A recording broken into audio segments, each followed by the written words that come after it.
సూర్యుని ధరించి చంద్రుని మీద నిలచి, సూర్యుని ధరించి చంద్రుని మీద నిలచి,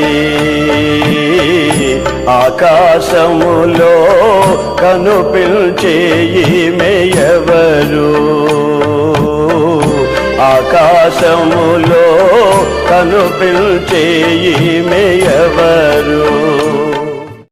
యేసుక్రీస్తులో మీకు అందరికీ ప్రేమపూర్వకమైన వందనాలు తెలియజేస్తున్నాం. ఈరోజు మన పాఠమునకు సహాయకరముగా ప్రకటన గ్రంథము 12వ అధ్యాయము 1 నుంచి 6 వచనాల వరకు ధ్యానం చేద్దాం. అప్పుడు పరలోకమందు ఒక గొప్ప సూచన కనబడెను. అదేమనగా సూర్యుని ధరించుకునిన ఒక స్త్రీ, ఆమె పాదముల కింద చంద్రుడును, శిరస్సు మీద 12 నక్షత్రముల కిరీటమును ఉండెను. ఆమె గర్భిణి అయి ప్రసవ వేదన పడుచు ఆ నొప్పులకు కేకలు వేయుచుండెను. అంతటా పరలోకమందు ఇంకొక సూచన కనబడెను. ఇదిగో ఎర్రని మహాఘట సర్పము, దానికి 7 తలలను 10 కొమ్ములను ఉండెను. దాని తలల మీద 7 నక్షత్రములు ఉండెను. దాని తోక ఆకాశ నక్షత్రాలలో 3వ భాగమును ఈడ్చి వాటిని భూమి మీద పడవేసెను. కననయ్యున్న ఆ స్త్రీ కనగానే ఆమె శిశువును మృంగివేయవలనని ఆ ఘటసర్పము స్త్రీ ఎదుట నిలిచి ఉండెను. సమస్త జనములను ఇనుప దండముతో ఏలనయ్యున్న ఒక శిశువును ఆమె కనగా, ఆమె శిశువు దేవుని యొద్దకు, ఆయన సింహాసనము యొద్దకును కొనిపోబడిను. ఆ స్త్రీ అరణ్యమునకు పారిపోయెను. అచ్చట వారు 1260 దినములు ఆమెకు పోషింపవలనని దేవుడు ఆమెకు ఒక స్థలము సిద్ధపరిచి ఉండెను. సూర్యుని ధరించిన స్త్రీ గురించి గత పాఠంలో మనము విన్నాము. మరి ఇదే పాఠమును 2వ పార్టుగా చెప్పడానికి నేను మీ మధ్య నిలవబడి ఉన్నాను. యూట్యూబ్ ద్వారా ఎలాగూ మీరు ఈ యొక్క సందేశాలను ప్రేమపూర్వకంగా చూస్తున్న విశ్వాసులందరికీ మరొకసారి ప్రేమపూర్వకమైన వందనాలు తెలియజేస్తున్నాను. ప్రకటన గ్రంథంలో 4 స్త్రీలు ఉన్నట్టుగాను, యెజబెల్ అనే స్త్రీ అని, అలాగే వ్యభిచారి అయిన స్త్రీ అని, అలాగే సూర్యుని ధరించిన స్త్రీ అని, అలాగుననే వధువైన సంఘము యేసుక్రీస్తు వారి యొక్క పెండ్లి కుమార్తెగా చెప్పబడిన వారు 4 గురించి మనము విన్నాం. మనము సూర్యుని ధరించిన స్త్రీని గురించి మాట్లాడుతున్నప్పుడు మీకు మీ ముందు ఉంచిన మొదటి పార్ట్లో చెప్పబడిన సంగతుల్లో సూర్యుడు యేసుక్రీస్తు వారుగా, దేవాతి దేవుడుగా మనం చూస్తున్నట్లుగా మనం చూసి ఉన్నాం. ఎందుకంటే ఆ భాగాన్ని మనం గమనించినప్పుడు కీర్తన గ్రంథము 84వ కీర్తన 11వ వచనంలో, దేవుడైన యెహోవా సూర్యుడును కేడెమనై ఉన్నాడు, యెహోవా కృపయు ఘనతయు అనుగ్రహించును, యథార్థముగా ప్రవర్తించు వారికి ఆయన మేలులు చేయక మానడు అని రాయబడి ఉంది. సూర్యుడు, యెహోవాయే సూర్యుడు అని రాయబడి ఉంది. ఆయన కేడెము అని రాయబడి ఉంది. ఇశ్రాయేలు జాతిగా ఈ గర్భము ధరించిన స్త్రీని మనము మొదటి పార్ట్లో వివరించాం. ఇశ్రాయేలు జాతి యెహోవా దేవుణ్ణే దేవుడుగా నమ్ముకున్నారని, వారి ద్వారా ఆ సర్వాధిపతి అయిన యేసుక్రీస్తు వారు పుట్టాడని, వారే ఆయనను పట్టుకొని శిలువ మరణానికి అప్పగించారని, యేసుక్రీస్తు వారిని అప్పగించి చంపినవారు కూడా వారే. ఇప్పటికీ వారు యేసుక్రీస్తు వారిని రక్షకుడుగా అంగీకరించడం లేదు. కానీ ఆ జాతి ప్రపంచంలో ఈనాటికి కూడా ఉంది, ఇజ్రాయేలు జాతి. ఇజ్రాయేలు భూప్రపంచంలో అనుభవించిన కష్టాలు ప్రపంచంలో ఏ జాతి అనుభవించలేదు. ఆది కాండం మొదలుకొని ప్రకటన వరకు ఆ జాతిని గురించిన కష్టాలు ఎవరూ అనుభవించలేదు. ప్రకటన గ్రంథంలో కూడా ఆఖరిలో ముగింపులో దేవుడు సంఘమును ఎత్తబడిన తర్వాత కూడా ప్రపంచ చరిత్రలోనే ఎవరూ పొందలేని కష్టాలు పొందగలిగిన వారు యూదులు, ఇశ్రాయేలులు మాత్రమే. అందుకనే వారిని గురించే, ఆ జాతిని గురించే ఈ స్త్రీ చెప్పబడింది. అలంకార రూపంలో ఒక జాతిని, ఒక దేశాన్ని, ఒక ప్రాంతాన్ని సంఘముగాను వధువుగాను స్త్రీని వర్ణించినట్లుగా మనం చూసి ఉన్నాం. అయితే ఇక్కడ మనం చూసిన భాగంలో సూర్యుడు తండ్రిగాను చంద్రుడు తల్లిగాను మనం చూస్తున్నాం.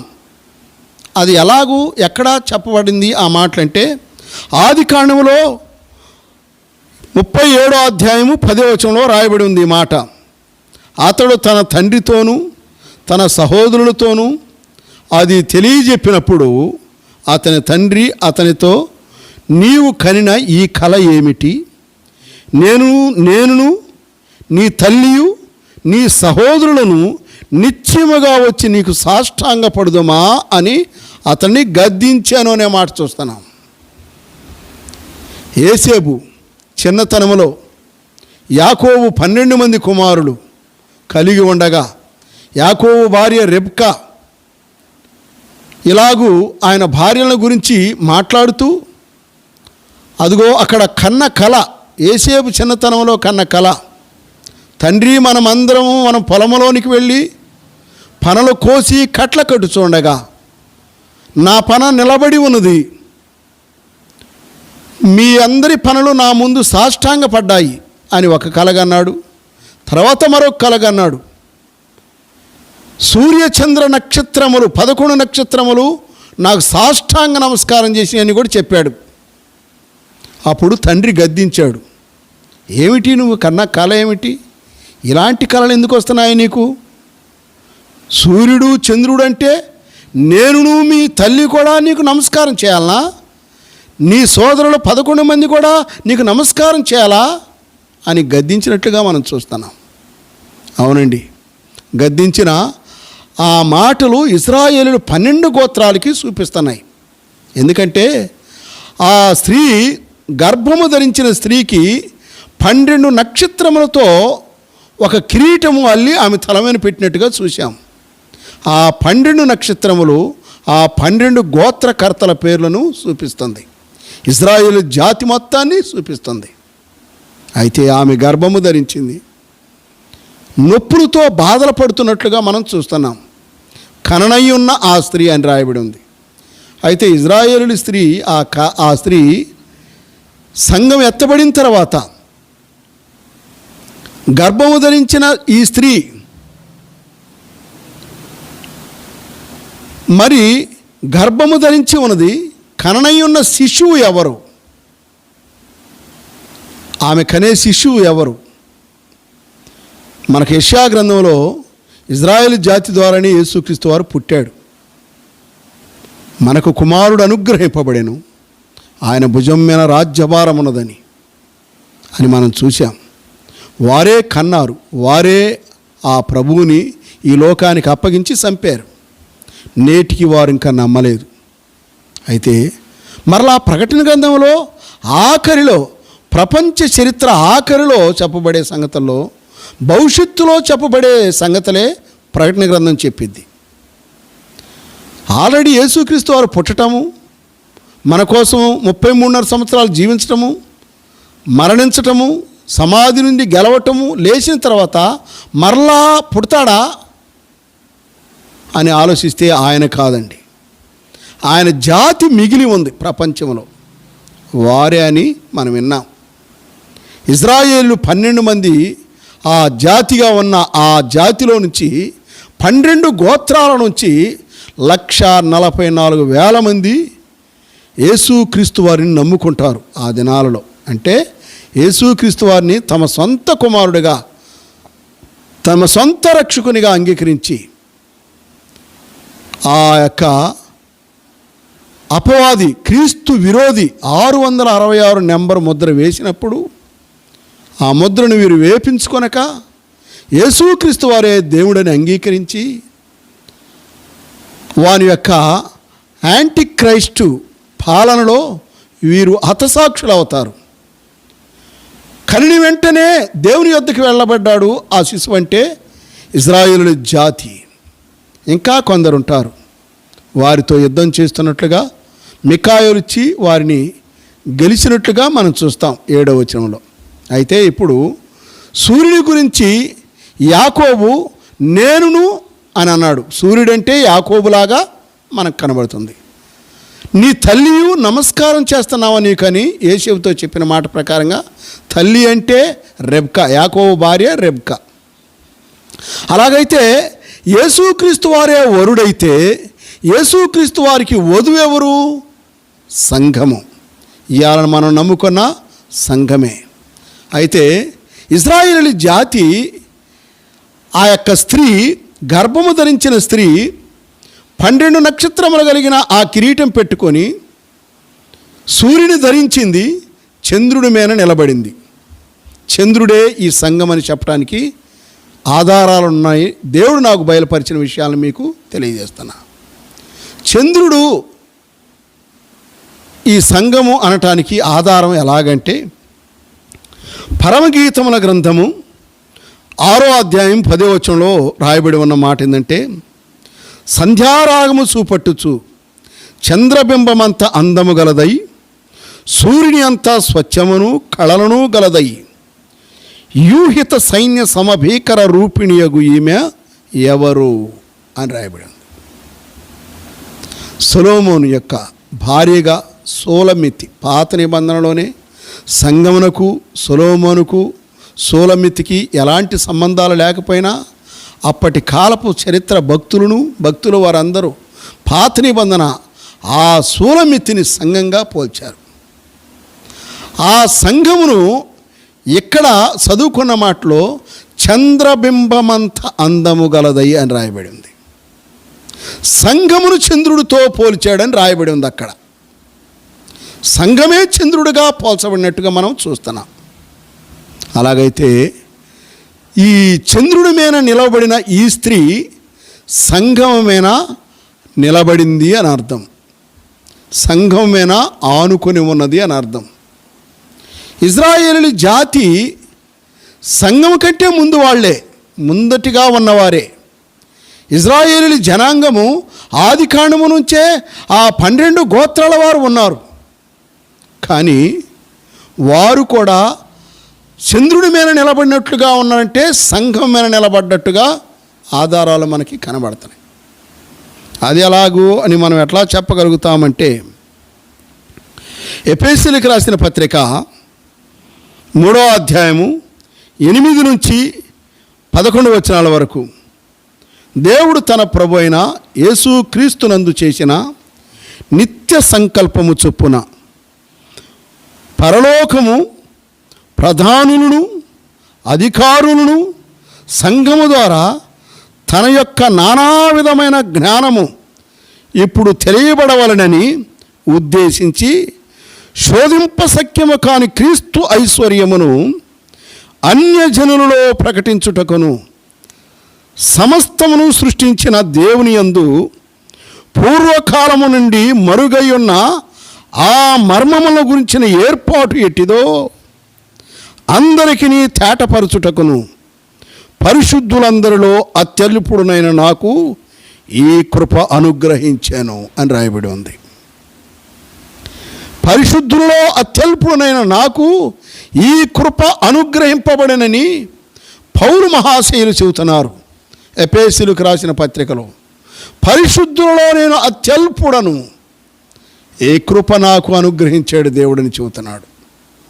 సంఘము ద్వారా ప్రపంచమునకు నానా విధమైన జ్ఞానము ప్రపంచంలో ఏ జాతికైనా ఏ తెగకైనా క్రీస్తును గురించిన మర్మము ప్రకటింపబడుతుంది. క్రీస్తును గురించిన జ్ఞానము లోకమునకు వెల్లడగుచున్నది. అది యూదులైనా ఇశ్రాయేలీయులైనా అన్య జనాంగం ఏ జాతి వారైనా ప్రపంచం మొత్తానికి క్రీస్తు యొక్క సంగతులు ప్రకటింపబడుతున్నాయి. అందుకనే ఇశ్రాయేలీయులు అపోస్తుల కంటే యేసుక్రీస్తు వారు ఈ లోకమునకు రాకమునుపే ఉన్నవాళ్లే అయినా యేసుక్రీస్తు వారు వారికి కేంద్ర బిందువు కావాలి. ఈనాడు అన్యజనుల్లో ఉన్న మనకే కాదు, ప్రపంచంలో ఎవరికనే కాదు, ఆఖరికి ఇశ్రాయేలీలకు కూడా యేసు క్రీస్తు వారే కేంద్ర బిందువు అయి ఉండాలి. ఆయన నమ్మితేనే ఎవరికైనా రక్షణ, ఆయన నమ్మకపోతే రక్షణ లేదు. అందుకనే సంఘము చంద్రుడితో పోల్చినప్పుడు సంఘము ప్రకటించింది, సంఘము ప్రకటన గ్రంథము 4వ అధ్యాయంలో ఎత్తబడింది. ఇప్పుడు దరిదాపుగా 12వ అధ్యాయంలోకి వచ్చేలేకి సంఘము ఎత్తబడింది మధ్యాకాశానికి. లోకంలో ఇజ్రాయేల్ జాతి, నమ్మని అన్యజనులు, లోకంలో నామకార్థ క్రైస్తవులు, ఎత్తబడిన వాళ్ళందరూ ఉన్నారు. వాళ్ళతో మహాశ్రమలు కలుగుతూ ఉండగా ఆ శ్రమలలో పడుతున్న పాట్లు సంఘము ప్రకటించింది. ఆ ప్రకటన నమ్మి మిగిలిన వారికి కూడా ఆ మాటలు వారికి గుర్తు. నామకార్థ క్రైస్తవులు, అయ్యో నేను దేవుని నమ్మినట్లుగా నటించాను కానీ ఎత్తబడిన సంఘంలో లేనంటే నేను కరెక్ట్గా లేనేమో అని వారు మొత్తుకుంటున్నారు. అయితే ఇజ్రాయేల్ జాతి కూడా ఈ శ్రమలేమిటి, ఈ కష్టాలేమిటి, ఈ యాంటీ క్రైస్ట్ ఏమిటి, ఈ క్రీస్తు విరోధి ఏమిటి, పరిశుద్ధ సంఘంలో యెరూషలేములో పందిని వధించటం ఏమిటి, అపవిత్రమైనది వధించటం ఏమిటి, ఇవన్నీ చూసినప్పుడు మేము మెస్సయ్య వస్తాడని ఎదురు చూస్తూ ఉన్నామే. అయ్యో మా మెస్సయ్య వచ్చాడు, ఆయన మాలోనే పుట్టాడు, మాలోనే పెరిగాడు, మేము ఆయనని కాదన్నాము, ఆయనని త్రోసివేశాము అని చెప్పి వాళ్ళు ప్రలాపిస్తారని అన్నట్లుగా ఉన్నదండి. ఎందుకంటే వారే ఆయనను చంపారు. మేము మొదటి రాకడ గురించి ఎదురు చూస్తున్నాము. ఆఖరిగా ఉన్న ఈ సన్నివేశాలు, అపవిత్రమైన జంతువును పరిశుద్ధ స్థలంలో వధించడం జరుగుతుంది. ఇది ఆఖరి సన్నివేశాలు కదా. ఇప్పుడు జరుగుతున్నాయి ఏమిటి? అలాగైతే మొదటి సన్నివేశం మెస్సియ రావటము పోవటం జరిగింది అని చెప్పి వారు అప్పుడు గ్రహిస్తారన్నట్లుగా ఉన్నదన్నమాట. ఆ కారణం వలనే వాళ్ళు నమ్ముతున్నారు. వాళ్ళకు కూడా యేసుక్రీస్తు వారి సంఘమే ప్రపంచానికి బేసిక్ ఫౌండేషన్గా మారిపోయింది. వారు మొదటి వారే, కానీ కడపటి వారుగా మిగిలిపోయారండి. దానికి ఈ మాటలు కూడా ప్రకటన గ్రంథంలో మనం చూస్తాం. ఈ మాటలు మనం చూస్తాం. వారు ఎలాగూ మారిపోయారు మొదటి వారు కడపటి వారుగా అంటే, ప్రకటన గ్రంథము 21వ అధ్యాయము 12వ వచనంలో ఏం రాయబడిందంటే, ఆ పట్టణమునకు ఎత్తైన గొప్ప ప్రాకారమును 12 గుమ్మములను ఉండెను. ఆ గుమ్మముల యొద్ద 12 దేవదూతలు ఉండిరి. ఇశ్రాయేలీల 12 గోత్రముల నామములు ఆ గుమ్మముల మీద వ్రాయబడి ఉండెను. ఇశ్రాయేలీలు 12 గోత్రముల యొక్క నామములు గుమ్మముల మీద రాయబడ్డాయి. గుమ్మములు అంటే మన భాషలో, మనకు అర్థమయ్యే భాషలో ద్వారము, తలుపు, దర్వాజు అంటాం. యెరూషలేము దేవాలయానికి 12 ద్వారాలు ఉన్నాయి, 12 గుమ్మములు ఉన్నాయి. ఒక్కొక్క గుమ్మం మీద ఒక్కొక్క ఇశ్రాయేలీలు 12 గోత్రాల పేర్లు ఉన్నాయని రాయబడి ఉంది. అలాగైతే ప్రకటన గ్రంథము 21వ అధ్యాయం 14వ వచనంలో కూడా ఇంకో మాట రాయబడి ఉంది. ఆ పట్టణపు ప్రాకారము 12 పునాదులు గలది. ఆ పునాదుల పైన గొర్రెపిల్ల యొక్క 12 అపోస్తుల పెండ్లను కనబడుచున్నవి. 12 మంది అపోస్తుల పేర్లు కనబడుతున్నాయి. ఆ పట్టణపు ప్రాకారము 12 పునాదులు కలిగినది.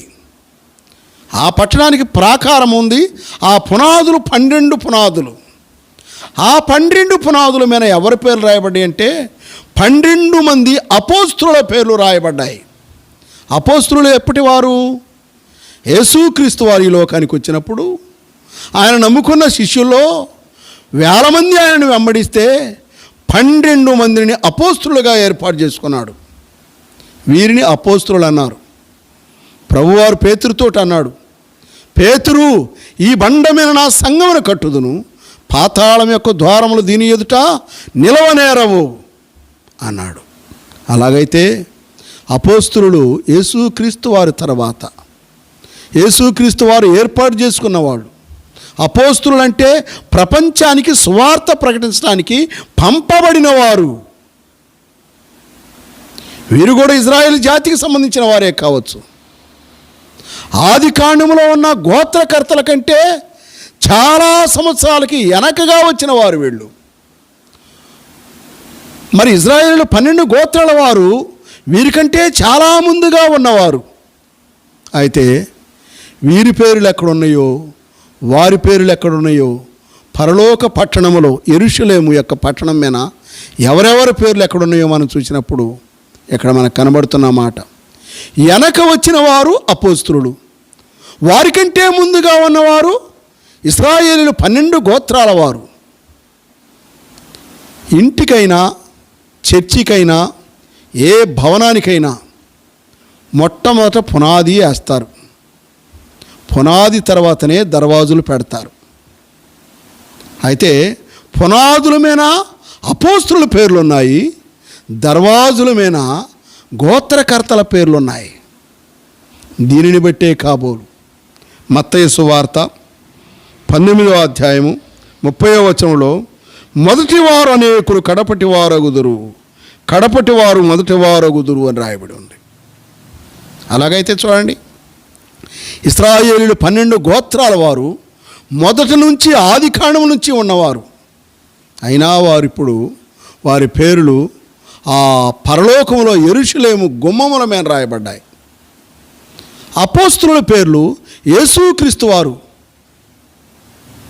క్రీస్తు శకంలో 2021 సంవత్సరాల క్రితము మానవతారంతో వచ్చిన యేసుక్రీస్తు వారి తర్వాత ఆయన ఏర్పాటు చేసుకున్న శిష్యుల్లో నుంచి వచ్చిన ఇశ్రాయేలు జాతి వారే. అయినా వారికి వీరికి 4000 సంవత్సరాలు డిఫరెన్స్ తేడా ఉన్నా అంతటి ముందటి వారు కూడా దర్వాజుల మీద ఉన్నాయి వాళ్ళ పేర్లు. ఎంతటి వెనకటి వారి పేర్లు కూడా పునాదుల మీద ఉన్నాయి అపోస్తుల పేర్లు. అలాగైతే నా ప్రియ సహోదరుడా సహోదరి, నువ్వు నమ్ముకొని ఎప్పుడు నమ్ముకున్నావో, ఎప్పుడు నుంచి దేవుని బిడ్డగా ఉంటున్నావో, కానీ నువ్వు అట్టాగే ఉంటున్నావా? ప్రభువుని నమ్ముకోకుండా అట్నే ఉంటున్నావా? దేవుని ఎరగనట్టుగా ఉంటున్నావా?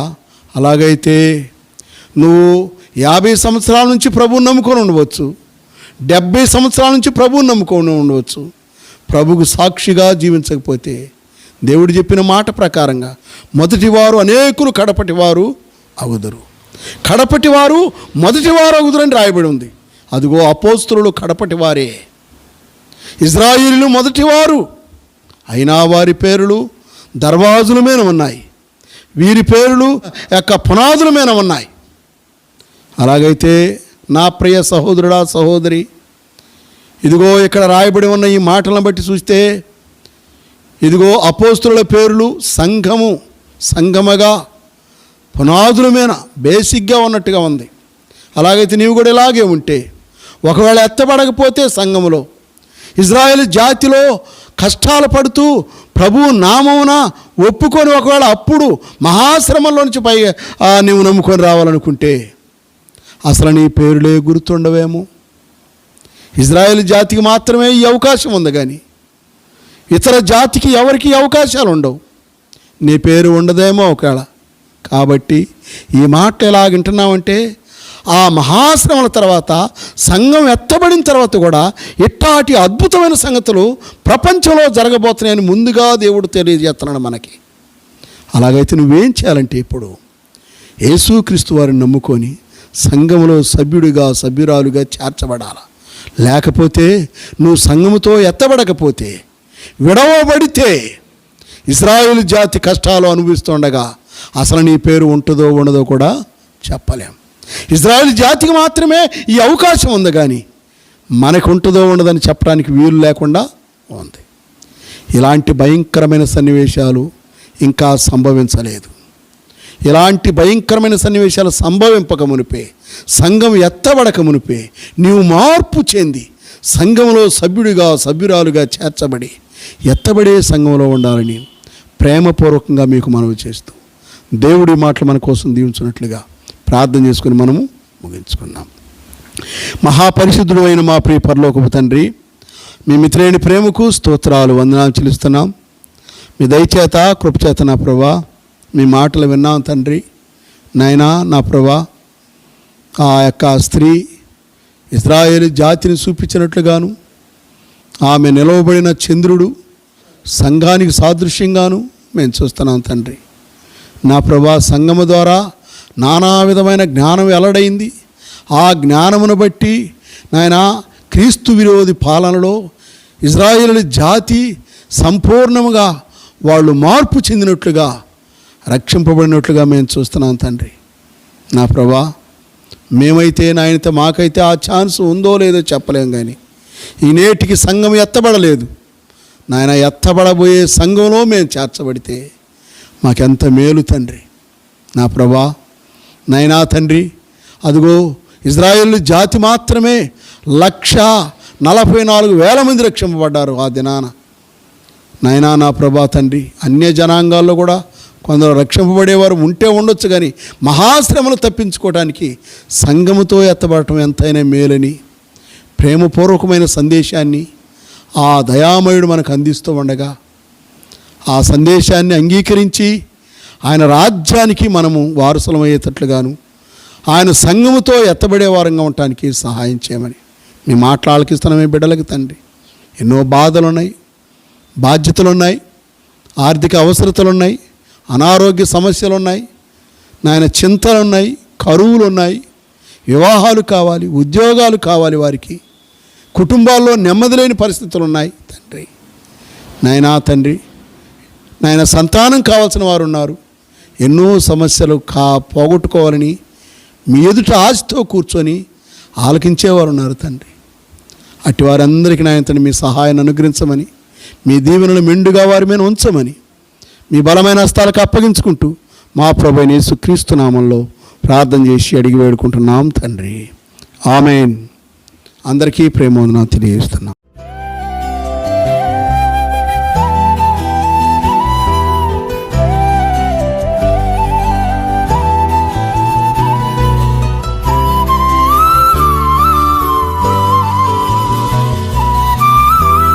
Our address, Bethel Prayer Hall, Christian Brethren Assembly, NSP Colony, Kurichedu, Prakasham District, Andhra Pradesh, 523304.